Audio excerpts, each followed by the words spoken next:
Okay, so we're just going to cover through how to assign a coordinate system properly using Civil. So just go through a couple of fundamental steps.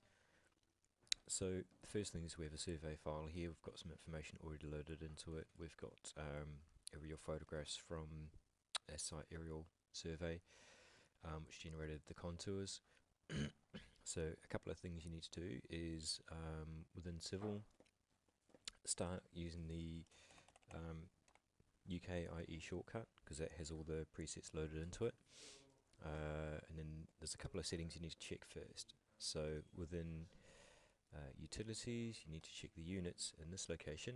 So obviously all the survey drawings you receive in meters, so this has to be set to the same as the drawing, so in meters. So definitely no moving or scaling of the survey drawing, because that will pretty much throw out any sort of geolocation that you have.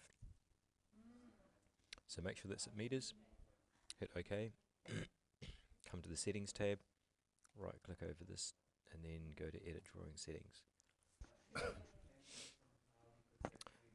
So this is primarily where you set the coordinate system.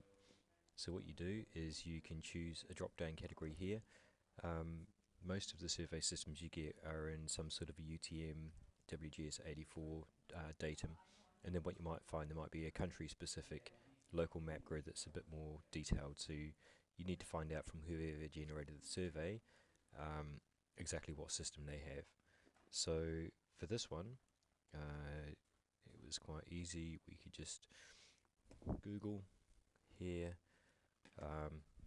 what UTM zone is for Albania. So it's UTM zone 34N. So same here, we just choose the WGS84 datum and then choose down here zone 34N for north. Hit apply, and then that assigns that coordinate system to the drawing. A way to check that is to double check the geomap options within Civil. Once this file has been geolocated in Civil, it's the same thing, it will work in CAD, but it doesn't have this assigning tools in CAD. So one thing you need to do is you need to sign in, so you have to make sure you're signed into your Autodesk 360, so just use your AutoCAD email address to sign in. And then once it's done, if you have problems with that, I find if you actually sign into the Autodesk app, because I've found sometimes signing into AutoCAD through this drop down menu here, it doesn't stick, it just keeps on going in a circular loop. So the best thing is to actually open the Autodesk app, sign in from here, and then that'll normally override and stick. And if it doesn't work, there is a file in your users app data local. So this Logon State Xml.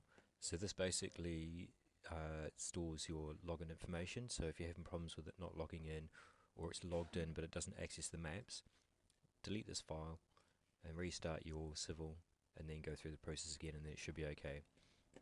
So a good way to test it is you can type geomaps, hit enter, and you'll see down here there's drop down options for different modes. I normally do H for hybrid, and then you'll see then it generates and turns the maps on. So as you can see, this is a really good way of actually making sure that your file is georeferenced in the right location. So if you assign the coordinate system through here and then turn your geomaps on, and obviously everything aligns, then it's perfect.